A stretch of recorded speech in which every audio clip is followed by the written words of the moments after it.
Gervonta "Tank" Davis has always been a name that carried weight, not just for his knockout power, but for the raw energy he brings every time he steps into the ring. But lately, it's not just his punches that are shocking the world, it's his transformation. When Davis walked into the press conference for his highly anticipated exhibition bout against Jake Paul, fans couldn't believe their eyes. Gone was the lean, lightweight frame that dominated the 135-pound division. Instead, they saw a version of Tank that looked stronger, thicker, and more dangerous than ever before. A man built for destruction. The internet exploded with reactions. Clips from his recent training sessions showed Davis pounding the heavy bag, his gloves thudding like sledgehammers. Every shot to the body looked calculated, heavy, relentless, almost cruel in its precision. Analysts noticed something immediately. Tank wasn't just training harder, he was training smarter. His focus wasn't on flashy headshots or long-range counters. It was on the body. Every swing, every combination was designed to chop Jake Paul down piece by piece. Everything to the body, one trainer was heard saying repeatedly in the gym. Everything to the body, and it makes sense. Jake Paul is bigger, taller, and longer. On paper, the matchup looks like a physical mismatch. Jake reportedly walks around at 210 pounds, towering over Tank by nearly 7 inches. But what Tank lacks in size, he makes up for in explosiveness. He's built like a coiled spring, short, compact, and terrifyingly efficient. Former world champion Shawn Porter summed it up perfectly. Tank's a dog. He assesses you, he adapts, and then he does whatever it takes to break you down.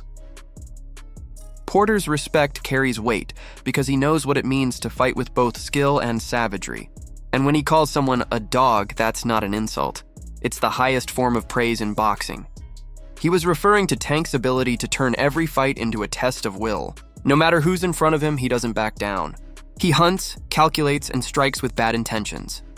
Porter described him as one of the few fighters in this generation who still fights like he has something to prove. A mentality forged in hunger. Not comfort, but beyond the mindset, something else caught the attention of boxing insiders: Tank's size. For years, fans believed Davis was a small man who simply hit hard for his weight.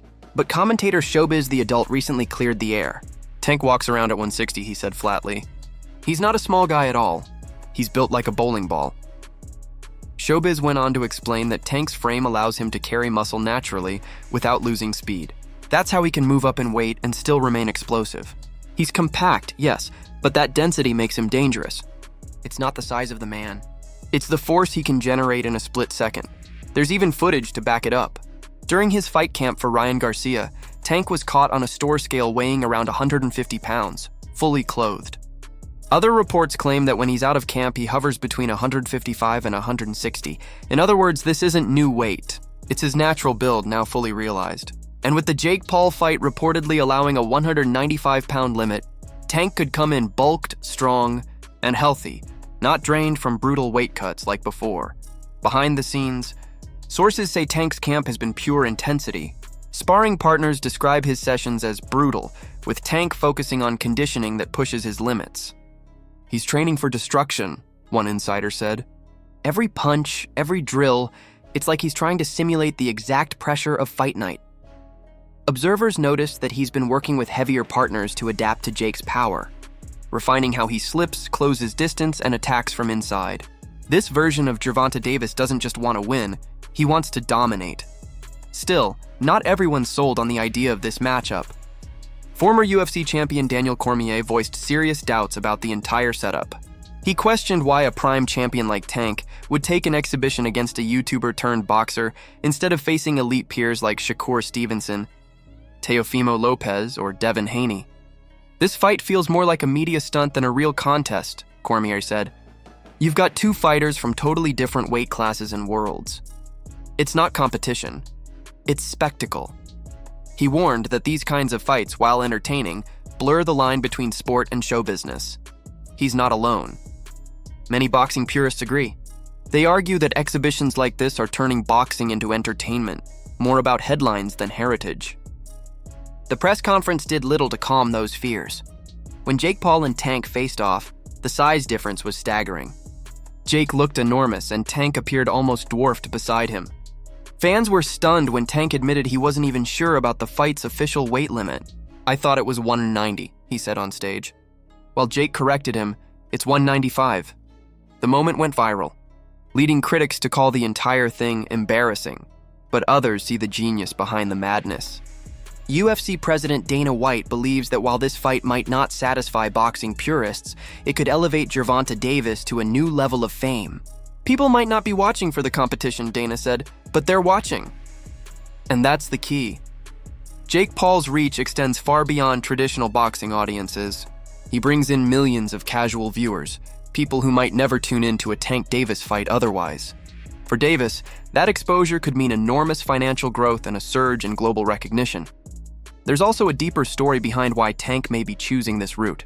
Leonard Ellerbe, his longtime advisor, recently revealed that Davis went through a stretch of emotional burnout. He wasn't mentally ready to fight Lamont Roach, Ellerbe said. He couldn't get up for it. His motivation wasn't there. It wasn't about fear or avoidance. It was about exhaustion. Years of constant pressure, training, and personal turmoil had drained him. After multiple fights, legal issues, and the demands of fame, Davis needed a reset. The Jake Paul bout, then, isn't just a payday. It's a break from the mental warfare of chasing titles. In one of his most honest interviews, Tank admitted that he never got into boxing for belts or fame. "I never told y'all I wanted to be undisputed," he said.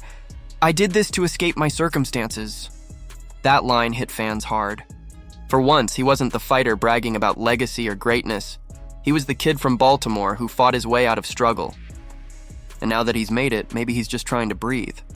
But not everyone is ready to accept that. Clarissa Shields, one of the sport's fiercest champions, called him out. "You can't retire now," she said. "Not before fighting Shakur, not before Teo, not before proving you're the best." To her, Tank's greatness isn't complete until he faces the lions in his division. She believes walking away now would be like leaving unfinished business, food still on the table. Her words reflect a growing divide among fans. Some say Tank's earned the right to fight whoever he wants, however he wants. Others argue he owes it to the sport to take on its toughest challenges. But either way, no one can deny his impact. Few fighters today can command this much attention, not just from boxing fans, but from the entire entertainment world. So where does this leave Gervonta Davis? Somewhere between legacy and leverage, between the fighter who clawed his way from the streets to the top of boxing and the superstar who now moves in a space bigger than the sport itself. His body is stronger, his mindset is sharper, and his platform is larger than ever. But the question that lingers is one that no training camp can answer. Does Tank still have the hunger to prove he's the best, or has he already done enough in his own eyes? As the countdown to the Jake Paul fight continues, one thing is clear. Whether you love it or hate it, the world will be watching. Tank Davis isn't just fighting for another win, he's fighting to define what comes next. Will this be his victory lap or the start of a new era? Either way, expect fireworks. Because when Gervonta Tank Davis steps into that ring, one thing's for sure, somebody's going to feel those body shots. What do you think? Is this fight a smart move for Tank? Or is it a dangerous distraction from legacy? Share your thoughts below and stay tuned because this story is only just beginning.